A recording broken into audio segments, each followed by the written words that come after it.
Hey, Boston. Hello, Miss Joey. Hello, the Barcons. Sabihin mo na kayo, hello ako! Anak, hello. Hey, Boston. Hello, Miss Joey. Hello, the Barcons. Welcome to my chart reaction vlog. Ang ating pang-uusapan ay patungkol kina Maine at Alden kung saan itong EAT at TVJ parang balak ibalik ang kalyeserye dahil nakita naman natin di ba na complete. Ang jowa pa Ming yung style iniba ang name ng mga lola ng kalyeserye kung dati mga lola ang role ng jowa Pao at iba pang roles nila sa nasabing palabas sa Itbulaga noong nasa GMA pa ang mga legit na barkads. From Lola Belen to Papa Ethan to Mommy Jousy and now, Ellen and Brad, pero may paparating pa raw na isa pang kapatid si Tash at Ellen.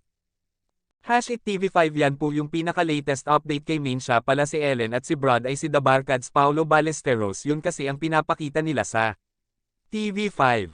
Ang papatok naman kaya ang version nila dahil ayon sa nasagap nating balita.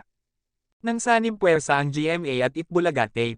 Pero kahit nilagay na ng mga taga-Tape Inc. sa GMA Network YouTube channel ang Itbulaga, wala pa rin mas gusto ng mga legit The Barkads ang EAT TVJ on TV5. Kita naman daw mas anabongan ang pangdating nila Ellen at Brad kaysa kina Christopher Delian at Vilma Santos. Kita sa views sa YouTube, ang views nito mas malaki ang views ng EAT at TVJ. Ellen at Brad pinataob ang katapat na programa na Itbulaga ng GMA7. Alam natin kung sino ang isa pang kapatid nina Ellen at Tash, si Riza May o si Miss Alan K. Papalitan nila ang mga pangalan nila o itong si Karen pwede yan at ito pa, di ba ika-4 na linggo na ng movie ni na Alden. At Julia, grabe ka talaga Alden at Julia, congrats sa inyong dalawa, pambihira, talaga sa pahon ngayon bihira na sa mga sinehan na maka-4 na linggo dahil, di ba nangyari sa pinangdaan natin noong nakarang taong 2020. Pero grabe talaga si Maine, pinasaya ang mga tao kahit may pinagdadaan sa buhay may asawa sa kanila ni Alden na hanggang ngayon pinaghihiwalay ng GMA at TVJ. Ang dalawa, alam naman natin na hindi pa din tapos ang palabas nila para kina Alden at Maine, at alam ba ninyo may nang comment sa last video natin, sabi niya itigil ko na raw ang pagbibigay ng update.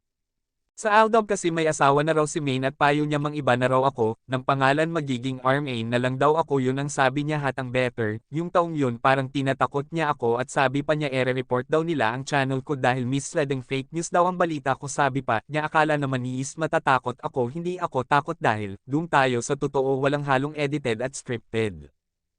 Bago tayo tapos may ipapakita ako sa inyo na picture na, di ba nga nang punta si Alden sa dalawang malls upang tingnan kung marami pang nanonood ng movie niya at ang dami pero nais na makanood ng movie ni na Alden at Julia Montes. Dinumong si Alden sa nasabing mga malls na kanyang pinuntahan kahapon.